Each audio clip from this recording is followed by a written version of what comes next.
Hi guys, nice to see you here. Thank you so much for joining me today. And you may have already known that, but I actually never went to an art school.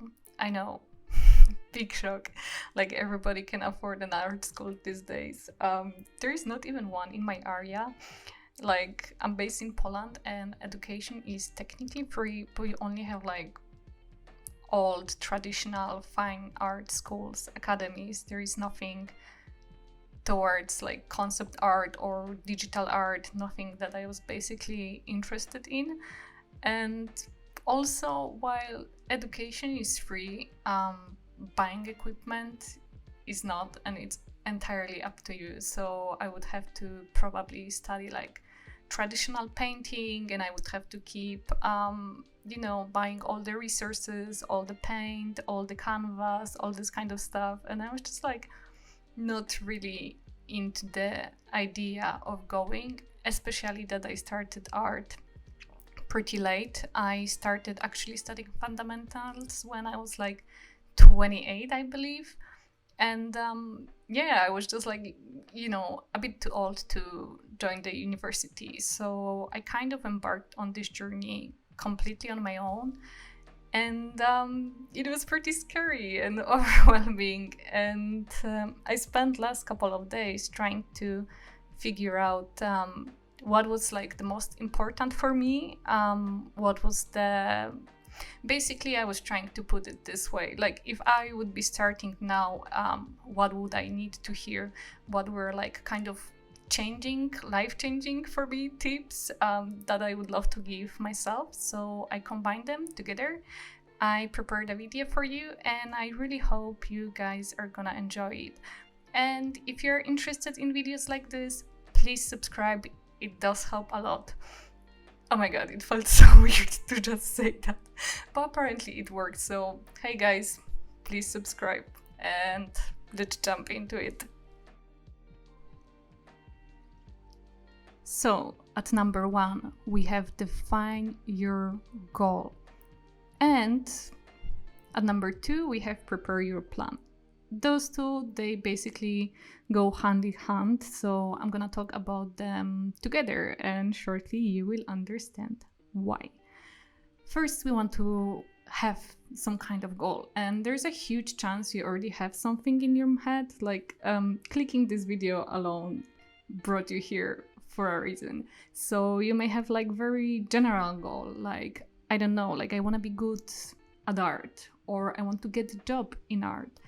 We may have also more achievable long-term goals, like I want to write my own comic book, or I want to become an illustrator. Like the list just keeps going on and on. Like there's literally infinite options here, but the most important would be to have a goal that we can break down. So we have this huge goal we want to achieve, and we want to basically make little steps to achieve it, right? So basically our goal is high up on the mountain, and we just want to build like a staircase to reach it. So let's try and write some of this stuff down. Let's make a chart and let's have 3 columns in it. First column, we're gonna have our long-term goals. So let's say your goal is to get a job in art, but that's while it's like really cool goal, and I used to have this goal as well. It's kind of not entirely up to you, so we can't really measure it, and it's not really up to us if we gonna get the job or not.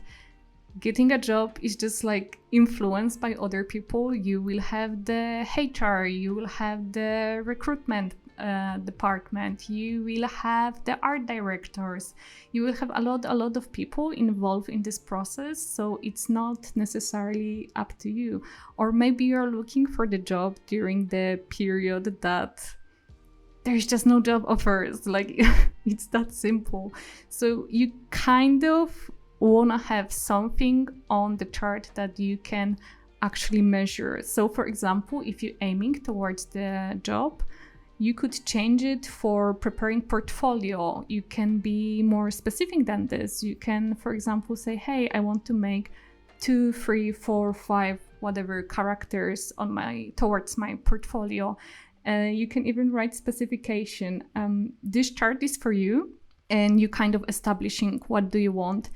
The only advice I'm giving you regarding this is to make something you can measure, right? So let's say you're making this long-term goal.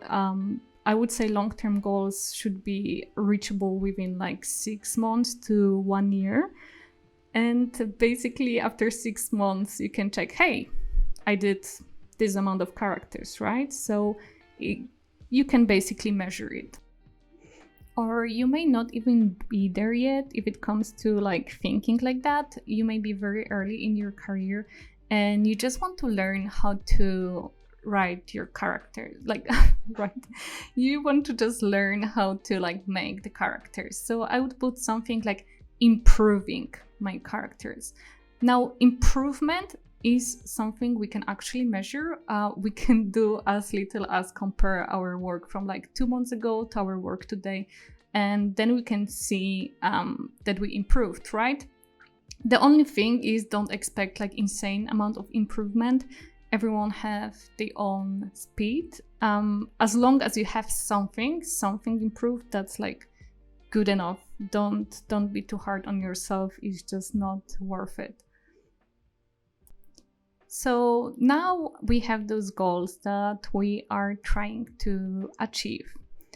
Those are big goals, right? This is this high point above the ground, and we're trying to build some steps going towards it. So let's pretend we are doing this portfolio characters, or in general, we are improving our characters. You have to look at yourself and look at your work and what you're doing. For example, me, like I'm very happy with my female characters. They are alright. And there's a huge gap between my female and my male characters. So I would put working on males on my chart, but I would break it down into steps, right? So for example, I would have to work on anatomy, I would have to work on the portraits, and I tend to feel that my male sketches are extremely stiff. Like they don't have this feeling of movement that I really want to achieve. So first 2 were just really easy to put down, and the third one I just wrote working on movement / loose feeling. Remember that you don't have to show this chart to anyone. No one's gonna like be on you and check. You can write whatever you want. It can be cringe. You can make your little notes. My personal chart is basically keywords, and some of them are in English, some of them are in Polish. It's all over the place. The most important thing is that I understand the chart. I know what my goal is and what I'm aiming towards, and the same goes for you. You have to understand it, and you never have to show it to anyone, like ever. So now I kind of have small steps written down, right? And personally, I've been doing it for like 3 years now, I think. So that would be it for me. Like I would leave my chart like this. But if you're new, you kind of have to add one more column, which is how. How do we approach those steps? So let's look at this now. Like we have anatomy, right? The male anatomy. And we gotta think, how would I improve my anatomy? And also think, what am I missing? If it's knowledge about the muscles, if it's general figure, it's very kind of loose term. That's why you are breaking it into how to give yourself answer. I would write down practicing figure drawing daily, not daily, completely up to you. But just if I'm doing something new, the most useful thing for me is just doing like a lot of this, like a lot of sketches. Not very like long time taking sketches, but in general like a lot of sketches to just get used to the subject. So that would be my goal, like sketching a lot of this thing to improve my visual library on the subject. Doing value studies would be probably good as well, because you want to have a better grasp on the shape and how it works, how, like, I don't know, like what structure are the muscles, like what goes where. Studying some kind of chart, like anatomy chart, that would be also extremely useful for me. So I'm writing all of this down, and I can also write extra stuff. Like, for example, in anatomy, I would put like, oh, I want to do the Proco course. It can be that simple. You just want to have even small, like you want to answer how to enter those steps basically with this. For male portraits, same thing, visual library. You want to do as much as you can, as many as you can. And if you see a course, like, totally do it. I highly recommend doing like free courses at this stage, or courses that you would get feedback on. And the last one, which is working on movement, honestly, I don't have it figured out yet. So I would write definitely working on my gesture, doing gesture studies, something loose, not necessarily studying male form, but studying something with a flow, like waves on the ocean, or general working and trying to figure out what objects in the world are loose and try to figure out connection between them and how can I translate it into male anatomy. I would definitely, like, I don't have answer for tutorial regarding this. I wasn't able so far to find anything that would explain it nicely. So I would definitely put research, because I want to know. I want to find some like good tutorial about it. As I mentioned before, this list is for you. Mine is very loose. I keep adding, removing, crossing, and doing tons of stuff to this list. So like, it's just for you. You want to understand it. This is the core you kind of want to have, because you want to have something that you are aiming towards, that keeps you motivated in a way. And you will probably update your list on the go. It's gonna keep expanding. You're gonna keep crossing stuff whenever it's finished and whenever you feel like you're ready to move on as well. So, as I mentioned before, the goal is a point high above the ground, and we are building the steps. And once we reach it, we basically just build like a first floor of our building that's gonna be our art career.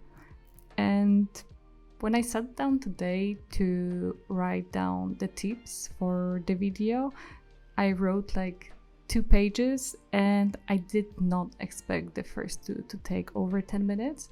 So I apologize, guys, and I will continue on next week. Thank you so much, and bye bye.